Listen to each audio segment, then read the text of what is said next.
Tonight, Inside the Issues, Hollywood is a liberal place, but not on every single issue. Jon Voight and Nick Loeb are producing a movie that will explore the real history of the 1973 Roe v. Wade abortion decision.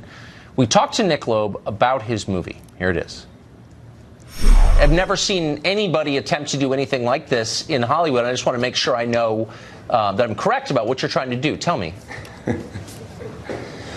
Well, we're actually trying to make the real untold story of Roe v. Wade. A movie, not a documentary, no different than if you saw Oliver Stone's JFK, and tell the story of actually what happened from 1966 through 1973 through the characters that drove this through the Supreme Court.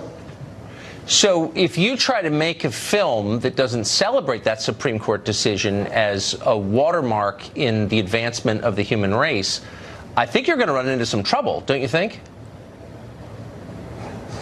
Well, Tucker, I've already run into some problems. So, we had a lot of difficulty raising the money in Hollywood, so we decided to do a crowdfunder. We created a crowdfund site called RoeVWadeMovie.com, and we launched on Facebook to try to raise money, and even Facebook tried to shut us down. And, we talk about essentially the story of the film, of what happens and how the media was manipulated by some of the characters like Dr. Bernard Nathanson and Larry Lader and Betty Friedan, and how they were lied to about back alley abortions and about how many women were dying, and they made up fake numbers for the media to have fake news back then to push their agenda. And a lot of the truth that we talk about in the film, a lot of people don't want that truth to come out. Tell us what Facebook did. On what grounds would they try and shut that down? What was their excuse? Their excuse is they said we were spamming. So, we had to set up a separate crowdfunding site, RoeVWadeMovie.com, but then utilize Facebook to promote it. And Facebook is one of the only platforms out there to be able to promote a crowdfunding site. And they stopped us from sharing. I couldn't send out our crowdfunding site to my friends or family. People who liked the site couldn't share it. Dr. Alveda King, who came on as executive producer, was also blocked from sharing it. And so these are the struggles we've had. They've now lifted that block, but now they've created what we call a shadow ban, which I'm learning new terms here, where when we post what we want to promote, it doesn't even show up in the feeds of the people that follow us or our friends, the people we like. We even bought and paid for advertising, and they blocked us from sharing paid advertising. So it's been a struggle to get people to go to RoeVWadeMovie.com to support the film. Yeah, you picked the one subject on which no debate is allowed. Really quickly, why did you want to make a movie like this?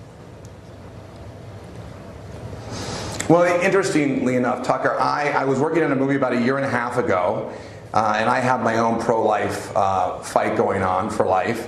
And the director had read about an article I had written in the New York Times, and he approached me and said, do you want to read the script I've written, Roe v. Wade? I said, no one's really made this movie. And he said, well, there was a made-for-TV movie in '89, but it doesn't really lay out the truth and the facts. And he gave this to me, and I read it. And I was really shocked. Everyone in America has heard of Roe v. Wade, but no one really knows the true story of what led up to that. And I then went on to read about 40 different books and the bios of everyone from Norma McCorvey, who's Jane Roe, who converted to become pro-life, Sarah Weddington, the lawyer, Margaret Sanger, and found a fascinating conspiracy story. One fact, for example, I don't know if you know, 2 of the Supreme Court justices in the case had family members working for Planned Parenthood at the time. No, I didn't know that. But I'm going to watch this movie and learn more. And I have to say, given the context here, a Hollywood filmmaker trying to make this movie, you are a legitimately brave man. Thank you, Tucker. Thank you. We'll be watching.